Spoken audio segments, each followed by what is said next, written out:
So my short presentation is going to be about uncertainty and avoidance.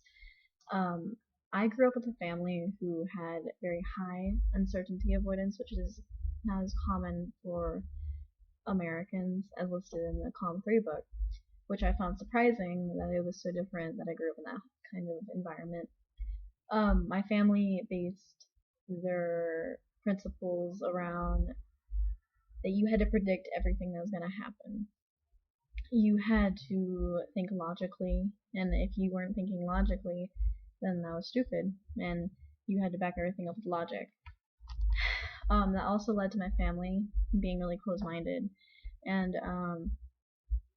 fortunately, I have learned not to be so close-minded like my family, but that is definitely a flaw in how they do not want to open up their mind to other types of influences.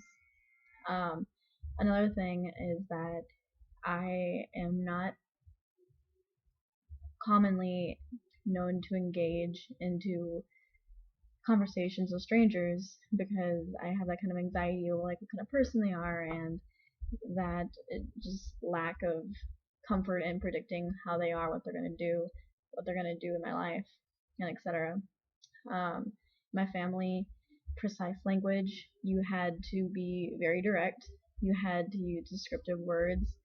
You couldn't be vague at all. Obscurity was just a giant object of conflict in my family.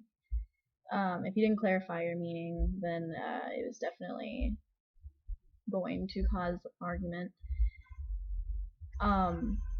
I was taught to ask a lot of questions growing up, even though I didn't want to. It was definitely taught to me, even if I rejected it for a long time, to ask lots of questions to teachers, and so that I could further my education and just be more knowledgeable in general.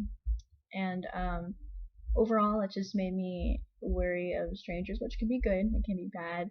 There's definitely flaws and good things about each of the high uncertainty avoidance and low uncertainty avoidance. So I think if we incorporate both principles, both the positive principles of both, then we can definitely reach a more reasonable and open-minded in general conclusion.